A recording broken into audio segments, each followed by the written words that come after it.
Global forecasting forum के अनुसार भारत 2019 के पेंडेमिक वर्ष के पहले की तुलना में इस कैलेंडर वर्ष में दुनिया के 10 सबसे बड़े ऑटोमोबाइल बाजारों में सबसे तेजी से आगे बढ़ रहा है। इसका फायदा ऑटोमोबाइल सेक्टर के साथ देश की अर्थव्यवस्था को भी मिल सकेगा।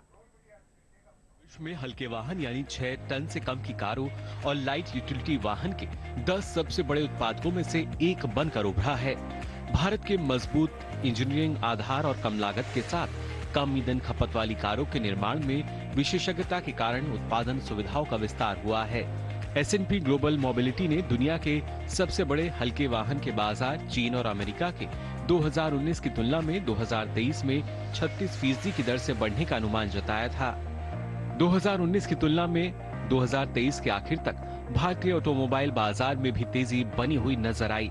वित्त वर्ष 2023 में बिक्री 3.8 मिलियन यूनिट के रिकॉर्ड स्तर तक पहुंची, जो कि वित्त वर्ष 2019 के प्री कोविड से भी अधिक दर्ज की गई।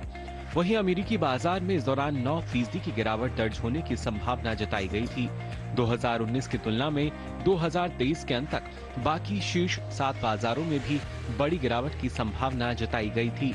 वॉल्यूम के हिसाब से चौथे सबसे बड़े बाजार जापान में 7% की गिरावट हो सकती है।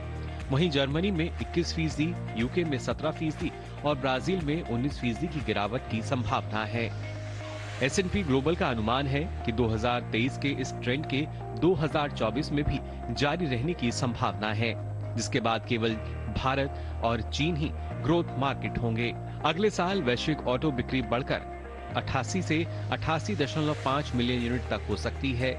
भारतीय ऑटोमोबाइल उद्योग ने पिछले 75 सालों में कई तरह की चुनौतियों का सामना करने के बावजूद अंतर्राष्ट्रीय स्तर के बेहतर और किफायती उत्पाद बनाने वाले उद्योग के तौर पर पहचान हासिल की है। भारत में निर्मित वाहनों में चिप्स का कंटेंट अमेरिका और यूरोप की तुलना में कम था। इसमें क्रिटिकल पार्ट्स के लिए देश को आत्मनिर्भर बनाने वाली बेहतरीन तरीके से एकीकृत सप्लाई चेन से भी काफी मदद मिली, जिसके बाद भारत बेहतरीन ऑटोमोबाइल इंजीनियरिंग के साथ ही छोटी गाड़ियों का उत्पादन करने वाला बड़ा हब बन चुका है।